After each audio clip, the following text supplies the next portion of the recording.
Au nom du Père, du Fils et du Saint-Esprit. Amen. Grande joie d'être là avec vous pour ce temps de lecture divina. La lecture priante, la parole de Dieu, la lecture amoureuse, la parole de Dieu. En ce lundi 13 septembre. Et c'est très important de nous nourrir à chaque jour avec la parole de Dieu pour entrer dans cette rencontre personnelle avec Jésus et de laisser le Seigneur venir nous parler et nous conduire. Alors, la première lecture d'aujourd'hui, c'est 1 Timothée chapitre 2. Il nous dit ceci. Je recommande donc avant tout qu'on fasse des demandes, des prières, des supplications, des actions de grâce pour tous les hommes, pour les rois et tous les dépositaires de l'autorité, afin que nous puissions mener une vie calme et paisible en toute piété et dignité. Voilà ce qui est bon et ce qui plaît à Dieu notre Sauveur, lui qui veut que tous les hommes soient sauvés et parviennent à la connaissance de la vérité, car Dieu est unique. Unique aussi le médiateur entre Dieu et les hommes, le Christ Jésus, homme lui-même, qui s'est livré en rançon pour tous. Tel est le témoignage rendu au temps marqué et dont j'ai été établi, moi, l'héros et apôtre.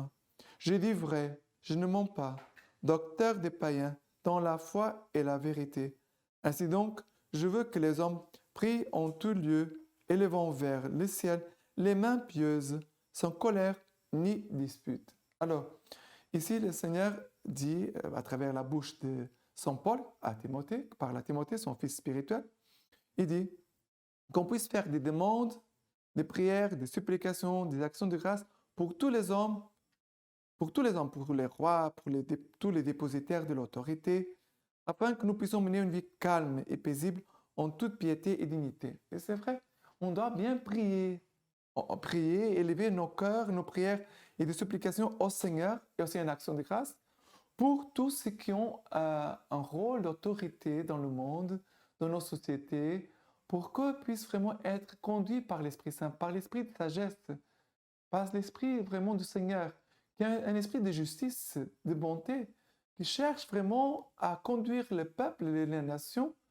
selon la justice de Dieu et non pas selon les intérêts des hommes, on peut dire comme ça.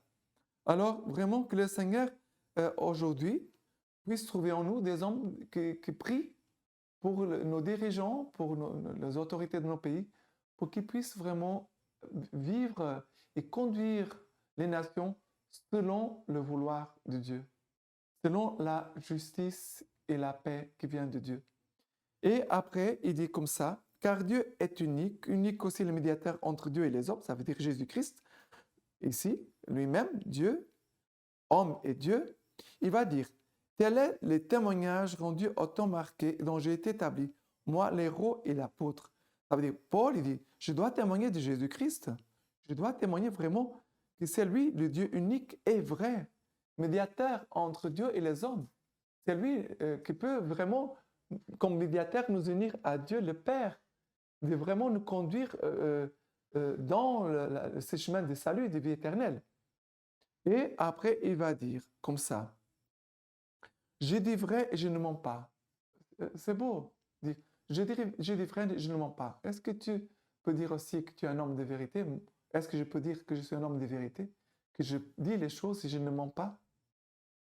C'est très important. Et après, il va dire encore, Paul, il fait la définition de sa personne en disant, je suis un homme vrai, pas un menteur, docteur des païens dans la foi et la vérité. Ça veut dire que je suis en train d'évangéliser les païens, ceux qui ne connaissent pas Dieu, dans la foi et dans la vérité.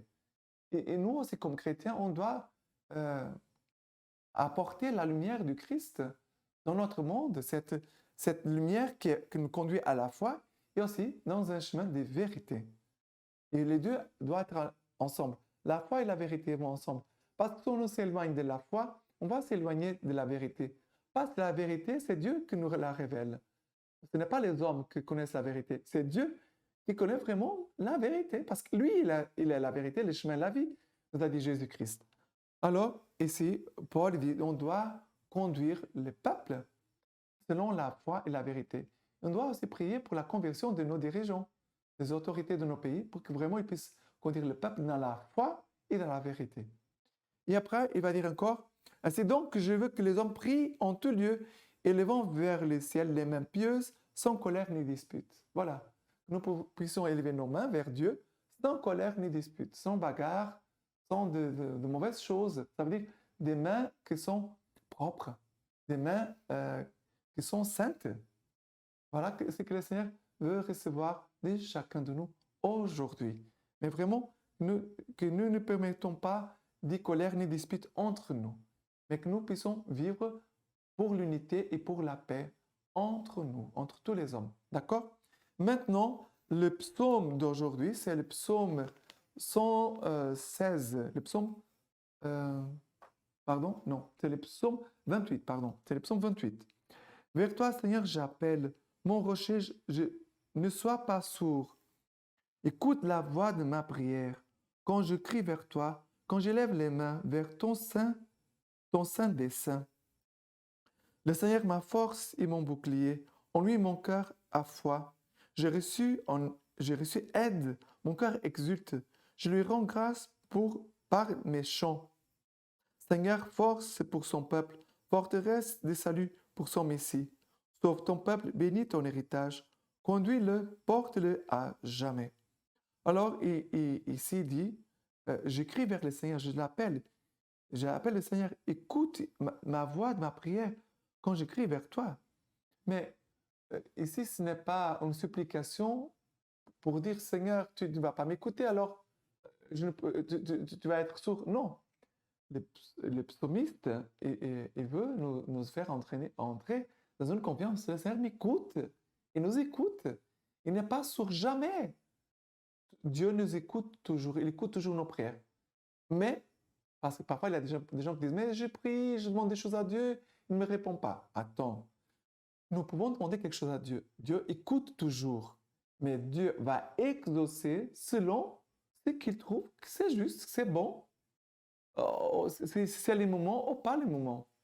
On ne doit pas prier pour obliger Dieu à faire notre volonté au moment que nous demandons. Est-ce que nous faisons confiance à Dieu?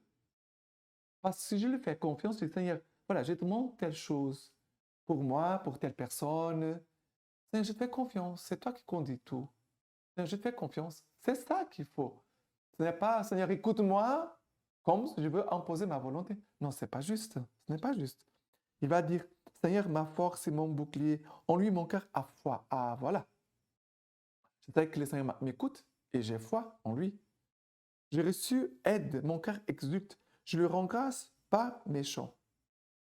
Et c'est très intéressant parce qu'il commence par une supplication, Seigneur, écoute ma prière. Et après, il finit en disant, le Seigneur, il m'a répondu, Seigneur m'a aidé, mon cœur exulte. Le Seigneur est ma force et mon bouclier, et c'est lui mon appui. Et là, pour cela, vraiment, je lui rends grâce par des chants, par des hymnes. Voilà. Action de grâce et confiance dans le Seigneur. Voilà. Le Seigneur nous écoute.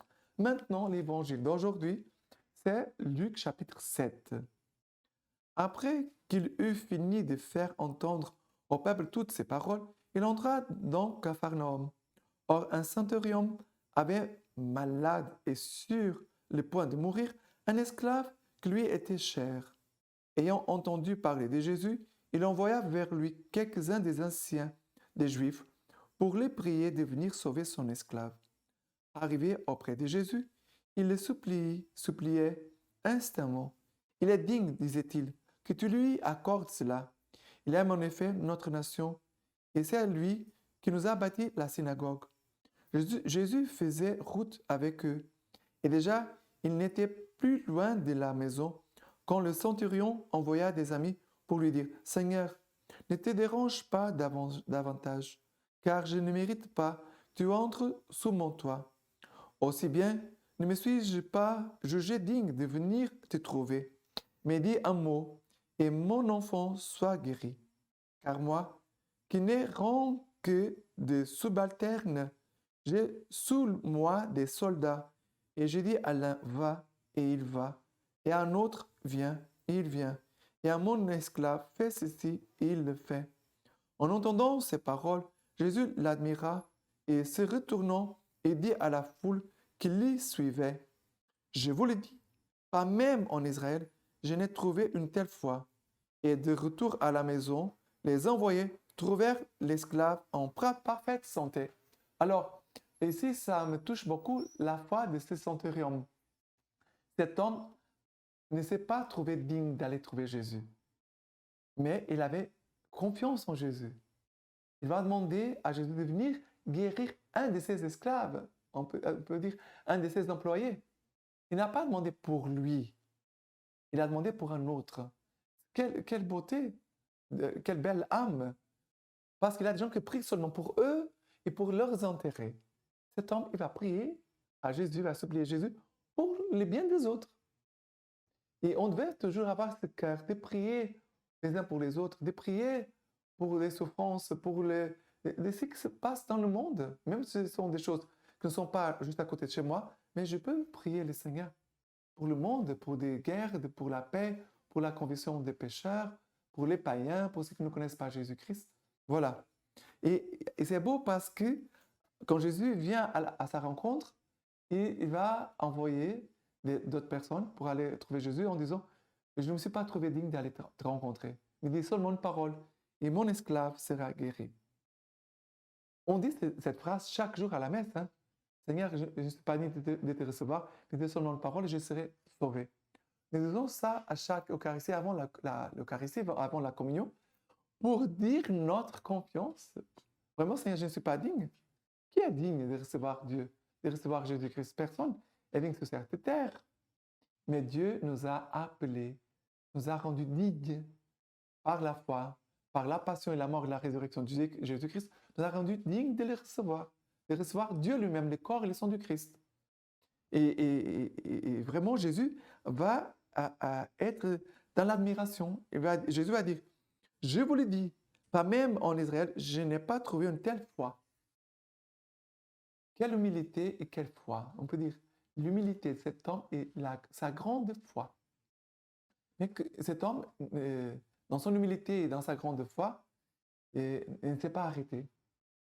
Et que nous puissions être des hommes et des femmes, des prières, d'intercession, de supplication pour le monde, pour les souffrants, pour les membres de nos familles, pour nos pays, pour nos nations. D'accord? Et maintenant, aujourd'hui, nous célébrons Saint Jean Chrysostome, avec docteur de l'Église.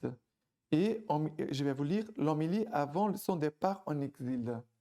Il dit ceci, « Les vagues sont violentes, la houle est terrible, mais nous ne craignons pas d'être engloutis par la mer, car nous sommes debout sur le roc. » Qui craindrions-nous? Dites-le moi. La mort, pour moi, vivre c'est le Christ, et mourir est un avantage. Les menaces du monde, je les méprise. Ces faveurs, je m'en moque.